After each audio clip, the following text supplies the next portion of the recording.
Inaleig era o proprietário de terras mais rico de Gunal, e ele havia economizado ao longo dos anos um dote tremendo para o homem que se casaria com sua filha, Genefra. Quando ela atingiu a idade de consentimento, ele trancou o ouro para mantê-lo seguro e anunciou sua intenção de fazê-la se casar.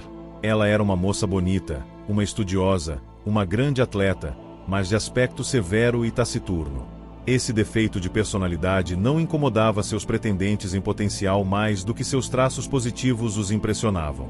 Todo homem sabia da tremenda riqueza que seria sua como marido de Genefra e genro de Inaleig. Só isso foi o suficiente para que centenas fossem a Gunal para cortejá-la.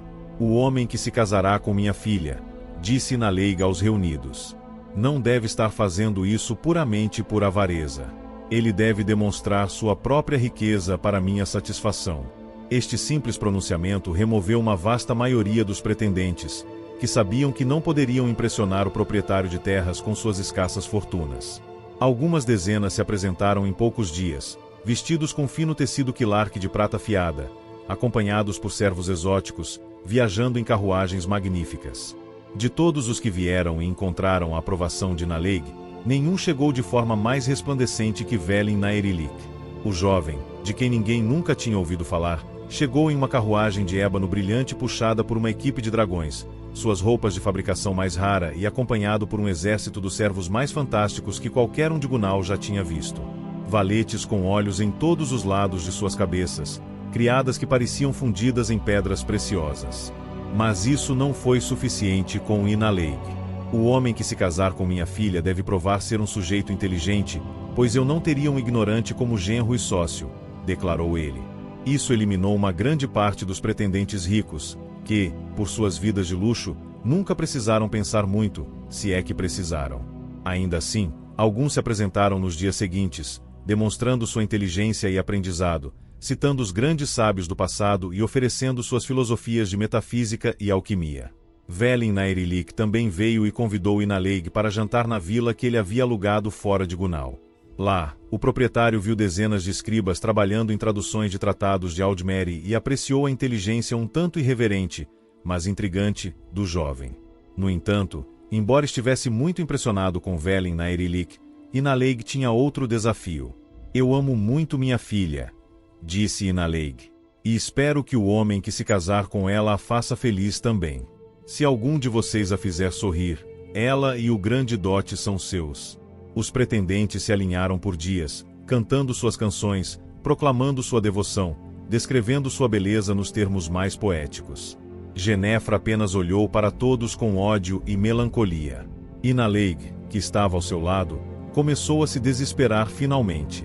Os pretendentes de sua filha estavam falhando como um homem nessa tarefa. Finalmente Velin na Erilik chegou à câmara. Eu farei sua filha sorrir, ele disse. Eu ouso dizer, eu a farei rir, mas somente depois que você concordar em nos casar. Se ela não estiver encantada dentro de 1 hora do nosso noivado, o casamento pode ser cancelado. Inaleig virou-se para a filha. Ela não estava sorrindo, mas seus olhos tinham faiscado com alguma curiosidade mórbida neste jovem. Como nenhum outro pretendente sequer havia registrado isso para ela, ele concordou. O dote naturalmente não deve ser pago até depois do casamento, disse Inaleig. Estar noiva não é o bastante. Posso ver o dote ainda? Perguntou Velin. Sabendo quão fabuloso era o tesouro e entendendo que isso provavelmente seria o mais perto que o jovem chegaria de possuí-lo, Inaleig concordou. Ele tinha se afeiçoado bastante a Velin. Sob suas ordens, Velin, Inaleig, a taciturna Genefra e o castelão mergulharam fundo na fortaleza de Gunal. O primeiro cofre tinha que ser aberto tocando uma série de símbolos rúnicos. Se uma das marcas fosse pressionada incorretamente, uma saraivada de flechas envenenadas teria atingido o ladrão.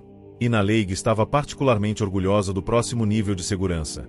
Uma fechadura composta de lâminas com 18 cilindros exigia que 3 chaves fossem giradas simultaneamente para permitir a entrada.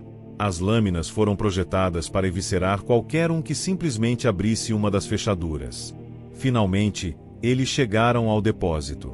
Estava completamente vazio. Por Lorcan, fomos assaltados, gritou Inaleig. Mas como? Quem poderia ter feito isso? Um ladrão humilde, mas, se me permite dizer, bastante talentoso, disse Velin. Um homem que amou sua filha de longe por muitos anos, mas não possuía o glamour ou o aprendizado para impressionar. Isto é, até que o ouro do dote dela me deu a oportunidade. Você, berrou Inaleig, mal conseguindo acreditar. Então algo ainda mais inacreditável aconteceu. Genefra começou a rir. Ela nunca tinha sequer sonhado em conhecer alguém como esse ladrão. Ela se jogou nos braços dele diante dos olhos indignados do pai. Depois de um momento, Inaleig também começou a rir. Genefra e Velin se casaram em um mês. Embora ele fosse de fato muito pobre e tivesse pouca bolsa de estudos, Inaleig ficou surpreso com o quanto sua riqueza aumentou com tal genro e parceiro de negócios. Ele apenas fez questão de nunca perguntar de onde vinha o excesso de ouro. Nota do editor.